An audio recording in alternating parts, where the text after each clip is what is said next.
I'm sick of this shit advice all over YouTube. This is 15 years of music know-how, condensed into as little time as possible, so get ready and learn how to sidechain the pro way.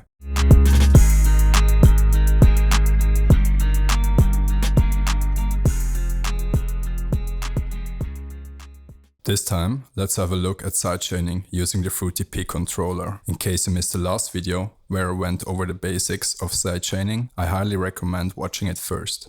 We start by adding the Fruity P controller on the trigger channel 3 and the Fruity Balance effect on the sidechain channel 4. Let's link the two effects together by right-clicking on the volume knob and selecting Link to Controller.